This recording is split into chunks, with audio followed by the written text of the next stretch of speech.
much. We move to Representative Bishop and then Representative Boswell. Okay, is this working? This is working. Madam Chair, I feel honored to be able to address a handful of my colleagues and so many Senate staffers today. The idea that somebody from the Resource Committee is on this highway bill means that somebody screwed up somewhere. On the highway portion, there's a whole lot of very good reforms in the Senate version and even more good reforms in the House version. The Keystone Pipeline is an important issue, and the Restore Act, most of which is good, is on this bill as well. But there are some extraneous issues that bring questions to me as a member of my committee and as someone who lives in the West. The idea of extending PILT and SRS for one additional year is nice, but it doesn't solve the problem, especially when the House committee has already passed a long-term version which gives certainty to local communities on when they will get their PILT money and has a long-term solution funding of SRS. The Land and Water Conservation Fund is already authorized through the year 2015.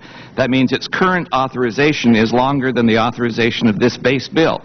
And yet the idea of authorizing it or extending it for another 7 years is strange, especially when it adds $1.5 billion of new mandatory spending, which needlessly has to be offset or find offsets.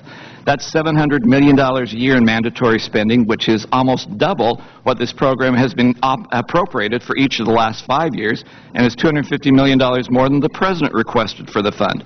When we have questions of the division between state and federal split of these monies, whether the grant money is being useful or is part of a slush fund, whether the purposes of this fund are being used for some good programs but others that have been abusive, and this provision has had absolutely no hearing on either the House or the Senate side. If this continues in here, it means this bill will be less likely to be financially balanced and also will create additional and unneeded opposition to this particular bill.